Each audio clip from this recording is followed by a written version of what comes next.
ಇದೊಂದು ಚೆನ್ನಾಗಿ ಬೆಳೆದಂಥ ಒಂದು ದ್ರಾಕ್ಷಿ ತೋಟ. ಈ ದ್ರಾಕ್ಷಿ ತೋಟದಲ್ಲಿ ಈ ರೈತರು ಈ ಹಸಿರು ಗೊಬ್ಬರ ಸಲುವಾಗಿ ಸೆಣಬನ್ನು ಬೆಳೆದಿದ್ದಾರೆ. ಇಲ್ಲಿ ನೋಡಬಹುದು ತಾವು ಸೆಣಬು. ಇದು ದ್ರಾಕ್ಷಿಯ ಎರಡು ಸಾಲಿನ ಬದಿಯಲ್ಲಿ ಒಂದು ಅಥವಾ ಎರಡು ಸಾಲುಗಳನ್ನು ಬಿತ್ತಬಹುದು. ಇದರಿಂದ ರೈತರಿಗೆ ಪ್ರಾಮುಖ್ಯವಾಗಿ ಹಸಿರು ಗೊಬ್ಬರವಾಗಿ ಇದು ಸೊನ್ನೆಂಪನ್ನು ಬೆಳೆದ್ರಿಂದ ಹಸಿರು ಗೊಬ್ಬರ ಸಿಗುತ್ತದೆ ಮತ್ತು ಇದರಿಂದ ಅನೇಕ ಸಾವಯವ ಗೊಬ್ಬರವಾಗಿ ಉಪಯುಕ್ತ ಆಗುತ್ತದೆ ಮತ್ತು ಹೊದಿಕೆಯಾಗಿ ಉಪಯೋಗ ಆಗುತ್ತದೆ.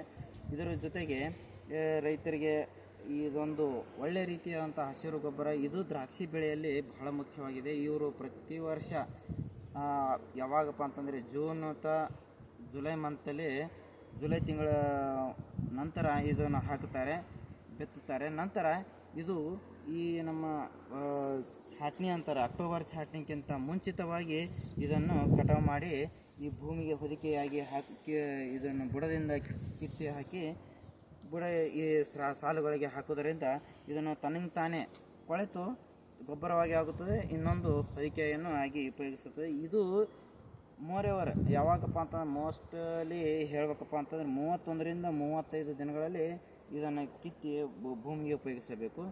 ಇದು ಇನ್ನೊಂದು ಯಾವಾಗ ಕಿತ್ತಬೇಕು, ಯಾವಾಗ ಉಪಯೋಗಿಸ್ಬೇಕಂತ ಇನ್ನೊಂದು ಉದಾಹರಣೆಗೆ ಹೇಳಬೇಕಪ್ಪ ಅಂತಂದರೆ ಅಲ್ಲೊಂದು ಇಲ್ಲೊಂದು ಅಂದರೆ ಮೋರ್ ದ್ಯಾನ್ ಪಾರ್ಶಿಯಲಿ ಒಂದೆರಡು ಗಿಡಗಳನ್ನು ಹೂವು ಬಿಟ್ಟಾಗ ಇಲ್ಲಿ ನೋಡ್ಬೋದು ನೀವು. ಇಲ್ಲಿ ಹೂವು ಬಿಟ್ಟಿದೆ ಗಿಡ, ಇಲ್ಲಿ ಒಂದು ಹೂವು ಬಿಟ್ಟಿದೆ, ಇಲ್ಲೊಂದು ಹೂವು ಬಿಟ್ಟಿದೆ.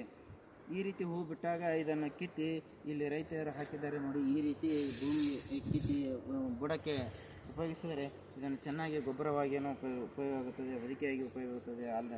ಮುಂಚಿತವಾಗಿ ಹೇಳಿದ ಹಾಗೆ ಈ ರೀತಿ ಅವೆಲ್ಲರೂ ರೈತರನ್ನು ಬೆಳೆದು ಹಸಿರು ಗೊಬ್ಬರವನ್ನು ಭೂಮಿಗೆ ಕೊಡಬಹುದು ಅಂತ ಹೇಳ್ತಾ ನಾನು ತಮಗೆ ಧನ್ಯವಾದಗಳನ್ನು ಹೇಳ್ತೇನೆ.